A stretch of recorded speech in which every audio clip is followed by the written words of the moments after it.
Welcome everyone.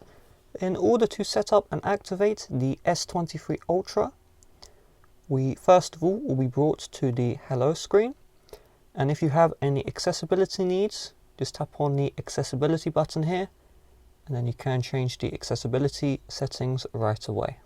If you tap on the call here, you will see a bunch of emergency numbers to call and a keypad if you do need to call someone custom.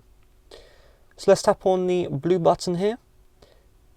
And once we do this, it will ask for our region. So I am English United Kingdom, so I'll tap on next. We then see the privacy policy. So you must agree to the EULA end user license agreement, but sending of diagnostic data is optional, so you don't need to tick this. And then we'll tap on agree. Now it says set up using another device. So if you have an iPhone or an old Galaxy, you select this. It will ask you to scan a QR code, which will be shown on this phone right here. And then using the other phone, you'd be able to set up a bunch of settings, accounts, etc.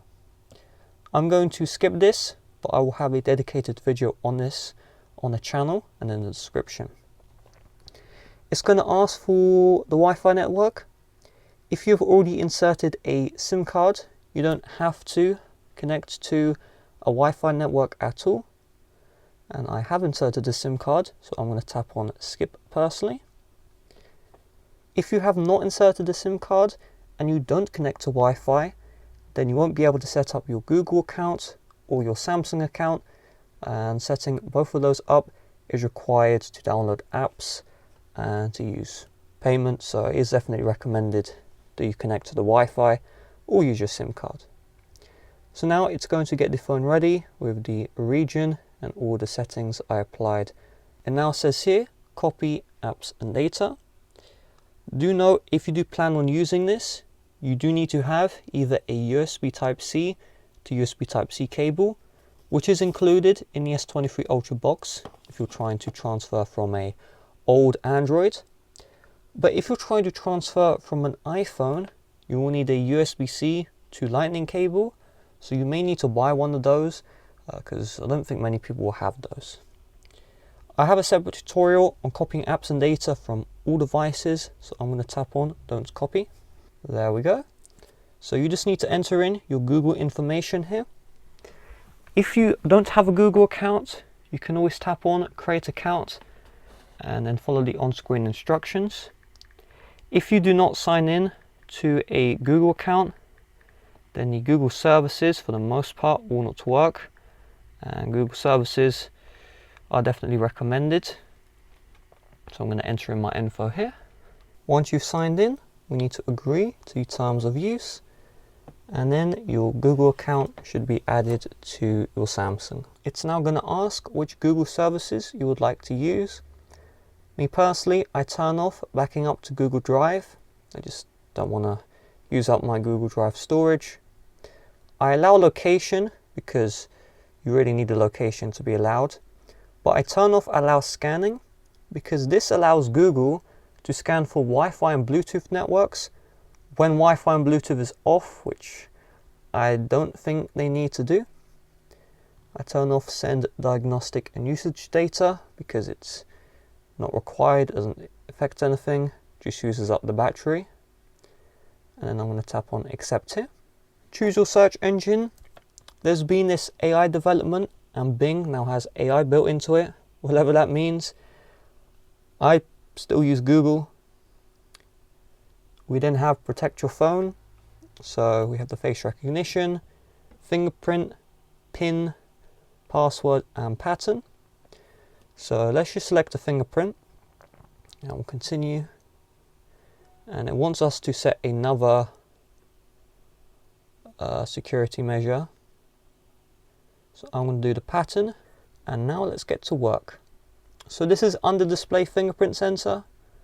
So you just move the finger slightly, make sure it's inside of the circle, and just keep on tapping. If you want to add another fingerprint, you can. I'm just going to tap on next. So now we have the Google Assistant. So you need to scroll down and either allow Google Assistant or skip. I personally just don't use assistants, but if you do, of course you want to turn it on. And access Google Assistant without unlocking, don't want that. We then have additional apps you may want to download here. I just turn that all off. Now the phone is going to get ready with all of the settings you've applied. And now it's going to get some apps for your carrier if you want to add to the SIM card. And now it wants you to sign in with the Samsung account. So you can get away without signing into the Samsung account. You can also use the same Google account you signed into to sign into Samsung. I'm not going to sign in this video, but if you don't sign in, you can't use secure folder, a lot of the incredible features which you get exclusive to Samsung. So I do advise you create an account. It's tedious, but you can see here Bixby. Okay, no one wants Bixby, but Samsung Pass, Galaxy Store, secure folder, and the Galaxy themes, Find My Mobile. All of these right here are great. The Bixby, not so great. And then Samsung Cloud, it's up to you whether you care about that. I personally don't. So I'm going to tap on skip. I will add it later, but for now I'm going to turn it off. So now we have the Samsung services here. So I personally just recommend you leave this all on. So I'm going to agree to that. We then have the display preference, light mode or dark mode. Dark mode saves battery, but it may be harder to see the text. For the video, light mode looks better, just like has less glare and stuff.